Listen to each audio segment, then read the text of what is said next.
Bon là, je viens de vous passer la meilleure partie que j'aime dans cette musique. Non, mais parce que, en fait, là, il s'agit de la fille de Michael Jackson. Et je ne comprends pas. Les stars sont très souvent mal entourées quand même, hein. Comment ça se fait que la propre fille de Michael Jackson n'étudie pas, ou du moins ne semble pas étudier son papa? Parce que il y a personne pour lui dire que sa musique mélancolique, le genre de musique en fait que si t'es en colonie de vacances, on te la joue, bon bah tu vas être content, mais tu vas l'oublier une seconde après l'avoir écouté, quoi. Personne ne peut lui dire que ton père faisait un style de musique remarquable et qui marquait les esprits. Je veux dire, t'as une guitare, d'accord, tu vas me dire que t'as juste une guitare comme instrument et ta voix. Mais non, t'as pas juste ta voix et une guitare. Je te rappelle que ton papa, quand il chantait, parfois il tapait sur le sol. Il faisait du rythme avec le sol quand il tapait par terre. Il faisait du beatbox, ton papa. Il rajoutait une sonorité dans sa voix, une façon de chanter. Je veux dire, ta musique doit être riche, cher Paris. Si moi je te parle comme ça, c'est parce que je suis du genre à vouloir aider et améliorer les gens que j'aime. Oh oui, Paris, je t'aime parce que j'aime ton papa. Et donc je te dis la vérité. C'est-à-dire que je sais qu'il y a des gens, des stars qui sont mal entourés. Personne n'osera te dire, ma fille, la musique que tu fais, ce n'est pas digne de ton papa. Ton papa est quand même le plus grand chanteur de l'histoire de la musique. Même si on met d'écart le fait que c'est tout simplement le plus grand artiste de l'histoire de l'humanité, c'est quand même le plus grand chanteur de l'histoire de la musique. Donc, ne peux-tu pas faire quelque chose de simple, l'étudier, bon, alors tu vas me dire, le comprendre c'est moins simple, mais au moins l'étudier. L'étudier pour que quand tu fais ta musique là, tu tapes un rythme sur le sol, tu tapes contre la caisse de la guitare, hein, et voilà, tu joues avec la guitare d'une certaine manière, au moins pour que dans cette musique mélancolique, ton père nous a fait des balades, hein.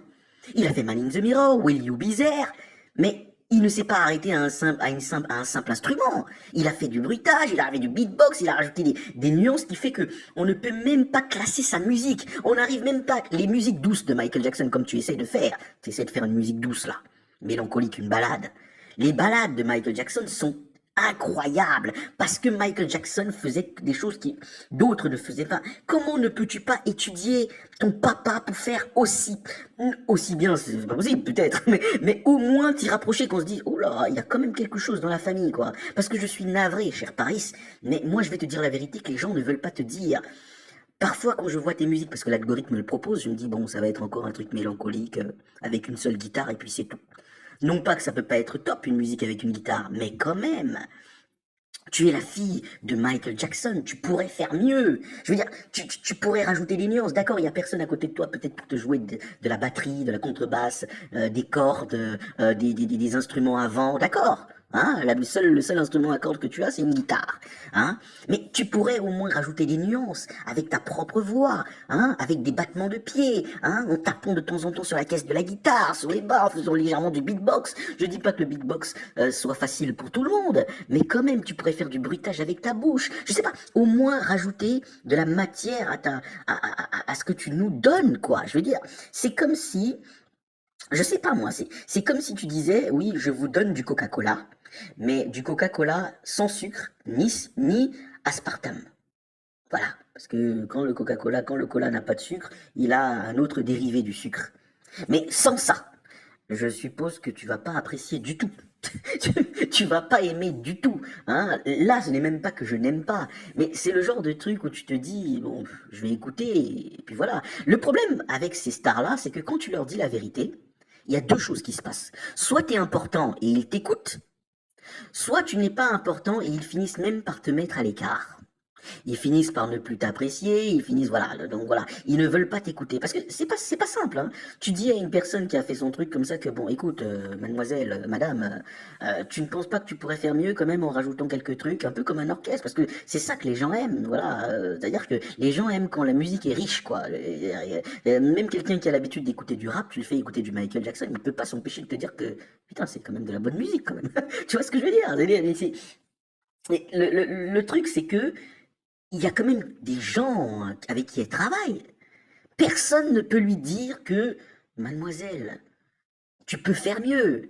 Quand même. Mais ça, oh là là, c'est quand même terrible. Je veux bien que quelqu'un de lambda comme moi qui vient lui dire ça, elle se dise, bon, c'est quelqu'un de lambda, j'en ai rien à foutre, je vais continuer à faire ce que je fais. Mais il n'y a pas une personne quand même, elle est d'une famille qui a le mieux réussi dans le monde de la musique, parmi les gens qui ont le mieux réussi dans le monde de la musique, et si on compte que Michael Jackson, c'est la personne qui a le mieux réussi dans le monde de la musique.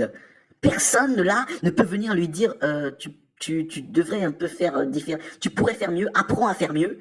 Je veux dire, vous avez peur de la vexer? Non, parce que quand on va à l'école pour apprendre, t'as ton professeur qui te dit de faire ci, de faire comme ça. Quand tu vas aux entraînements, ton entraîneur il te dit ouais mais en fait non tu devrais faire comme ça. Alors pourquoi vous avez peur de le dire à votre nièce, hein, ou à votre amie, hein, à votre collaboratrice? Vous avez peur de lui dire ça?